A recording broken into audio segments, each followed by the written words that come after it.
सो अब हम बात करने वाले भाई ब्लैक बॉक्स टेस्टिंग। यार थका दिया बट करा के हटूंगा, ठीक है। सो ब्लैक बॉक्स टेस्टिंग क्या है कि ये तुम ऐसा समझ लो आंख बंद करके टेस्टिंग। हमें इसमें सोर्स कोड का कुछ नहीं पता होता, बस हम इसमें इनपुट देते हैं। फॉर एग्जांपल ये एक ब्लैक बॉक्स है, this is your black box, जिसमें हमें कोड अंदर क्या रखा ये नहीं पता, बस हमें ये पता है कि ये जो प्रोग्राम है जो इसमें हम इनपुट्स दे रहे हैं, सेट ऑफ आउटपुट्स चेक कर रहे हैं कि इस इनपुट के करस्पॉन्डिंग ये वाला आउटपुट आना चाहिए, इसके करस्पॉन्डिंग ये आना चाहिए, इसके करस्पॉन्डिंग ये आना चाहिए, ऐसे हम आउटपुट्स चेक कर रहे हैं। सो बेसिकली ब्लैक बॉक्स में टेस्टर को जो टेस्टिंग करता है प्रोग्राम को, उसको ये नहीं पता होता कि उसके अंदर क्या है, उसके अंदर उसकी फंक्शनैलिटी क्या, उस प्रोग्राम की फंक्शनैलिटी क्या, ये टेस्टर को नहीं पता होता। सो इसमें लिख लेना कि it is a testing technique which does not have any knowledge about the program, about the interior working of the program, मतलब टेस्टर को इसके बारे में कुछ नहीं पता। सेकंड देखो, डज नॉट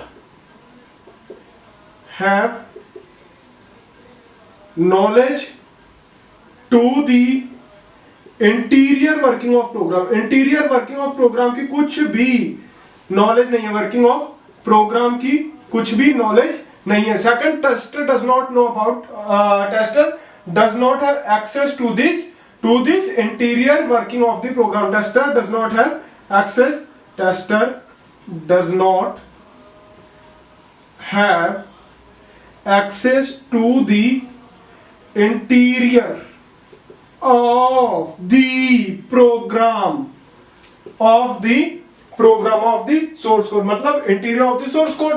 प्रोग्राम में सोर्स कोड ही होगा, कोड ही होंगे, तो वो सारी उसकी वही एक्सेस जो है टेस्टर के पास नहीं होती। करता क्या वो, एक इनपुट के करस्पॉन्डिंग वाला आउटपुट चेक करता है। मतलब फॉर एग्जांपल IP1 के करस्पॉन्डिंग OP1 होना चाहिए, IP2 के करस्पॉन्डिंग OP2 होना चाहिए। तो ऐसे वो इनपुट पास कराता है एंड आउटपुट चेक करता है कि आउटपुट क्या सही आ रहा है, जो उसने शीट बना के रखी है उसके अकॉर्डिंग क्या आउटपुट आ रहा है। तो ये तो होता है भाई ब्लैक बॉक्स टेस्टिंग, ये तो होता है भाई ब्लैक बॉक्स टेस्टिंग, ठीक है। अब एडवांटेज क्या है एंड डिसएडवांटेज क्या है। पहला, इसमें कोड नहीं चाहिए होता, कोड इज नॉट रिक्वायर्ड, कि हमें कोड की जरूरत नहीं है।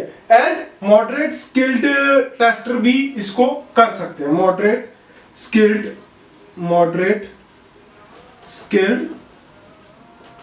यूजर्स भी इसको, टेस्टर भी इसको कर सकते हैं, मॉडरेट स्किल्ड टेस्टर भी इसको कर सकते हैं, ओके। अब डिसएडवांटेज देखो, डिसएडवांटेज पहले तो यही है कि ये कोड नहीं कर पा रहा, अंदर देख नहीं पा रहा, तो ये लिमिटेड चीजों को टेस्ट कर सकता है, सारी चीजों को टेस्ट नहीं कर सकता, लिमिटेड टेस्टिंग ये कर सकता है। पहली चीज लिमिटेड टेस्टिंग कर सकता है ना, लिमिटेड टेस्टिंग ये कर सकता है। सेकंड केस, टेस्ट केस बनाने डिफिकल्ट है, क्योंकि हमें पता ही नहीं है कोड के अंदर है क्या। टेस्ट केस बनाने डिफिकल्ट है, ठीक है।